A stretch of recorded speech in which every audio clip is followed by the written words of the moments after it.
Assalamualaikum warahmatullahi wabarakatuh. Makhluk Allah bernama malaikat merupakan bentuk ciptaan yang berbeda dari lainnya. Kaum manusia terus bertanya-tanya tentang bentuk rupa dan karakteristik sebenarnya mereka. Apakah malaikat itu sama seperti halnya manusia walau mereka tercipta dari cahaya? Atau mungkin jika tidaklah semua persis dengan keturunan Adam, apakah sebagian kecilnya akan sama? Misalkan tinggi tubuh mereka sama seperti halnya kita, apakah ia juga memiliki dua mata hidung? Atau mungkin ada beberapa sifat khusus yang sama seperti halnya kita ini? Wallahu a'lam. Semua ini hanya Allah yang lebih mengetahuinya. Malaikat sesungguhnya sangat unik sebagai makhluk gaib yang sulit digambarkan oleh akal manusia. Demikianlah Allah, Sang Maha Pencipta dari semua ini. Ia mampu menciptakan semua makhluk yang tidak dapat dilihat bahkan digambarkan sekalipun. Seperti mana malaikat ini? Tentu dengan segala bentuk, rupa, sifat, karakter, gerak, tabiat dan sebagai halnya yang berkaitan dengan mereka adalah Allah sumber dari pengetahuan ini. Bahkan cara berbicara dan bahasa khusus yang mereka pakai jugalah menjadi hal yang tidak dapat diketahui oleh manusia melainkan dirinya. Namun terkadang yang namanya kita sebagai manusia tentu akan selalu bertanya-tanya tentang bagaimanakah sebenarnya malaikat itu. Termasuk salah satunya adalah, apakah malaikat itu bisa berbicara? Jika dapat berbicara, bahasa apakah yang mereka gunakan? Berikut penjelasannya.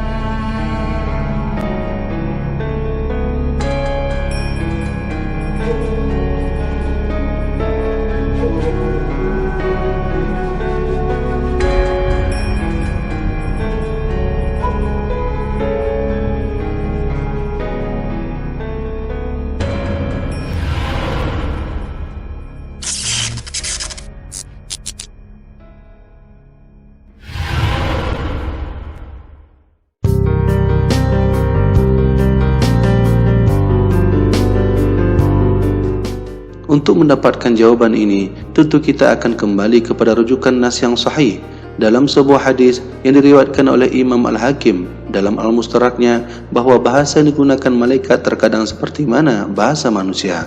Sesungguhnya Allah Subhanahu wa Ta'ala memiliki malaikat yang berbicara dengan bahasa manusia atas hal yang baik dan buruk.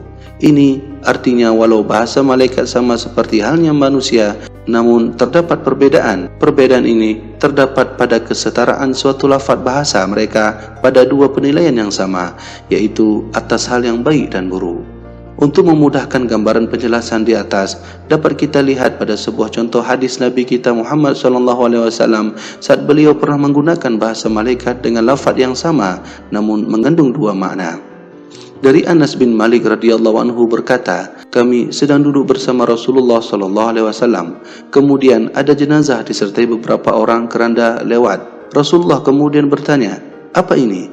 Orang-orang yang mengikuti jenazah tersebut kemudian bilang, ini adalah jenazah orang yang mencintai Allah dan Rasulnya, taat kepada Allah dan berusaha sekuat tenaga untuk melaksanakan ketaatan.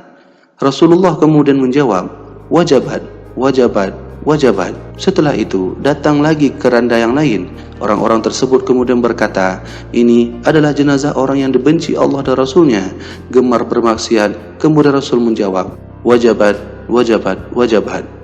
Abu Bakar kemudian heran dan bertanya, mengapa Rasulullah hanya menjawab wajabat saja untuk dua jenazah yang berbeda?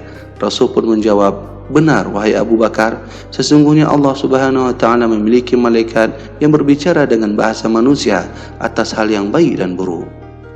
Seperti mana hadis di atas, baginda Nabi menggunakan kata wajabat, namun para malaikat mengetahui penggunaan bahasa yang diucapkan Rasulullah SAW, bahwa malaikat memahami dua kondisi baik dan buruk dengan hanya satu kata wajabat. Tentu ketika Rasulullah SAW menunturkan kata tersebut, para sahabat tidak mengetahuinya, sehingga mereka bertanya kepada beliau mengenai kata tersebut. Dari sini kita dapat mengambil kesimpulan bahwa malaikat sejatinya memiliki bahasa tersendiri, walau pada sisi yang lain bahasa yang mereka gunakan hampir sama seperti mana manusia.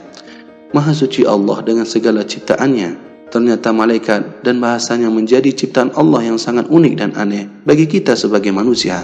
Namun walau demikian, apapun terjadi terhadap malaikat dan segala hal yang gaib pada diri mereka jugalah menjadi dasar keimanan kita untuk terus beriman kepada apa yang telah Allah ciptakan, baik yang nyata ataupun hal yang gaib. Semoga penjelasan ini bermanfaat bagi kita semua. Wallahu a'lam bishawab. Wassalamualaikum warahmatullahi wabarakatuh.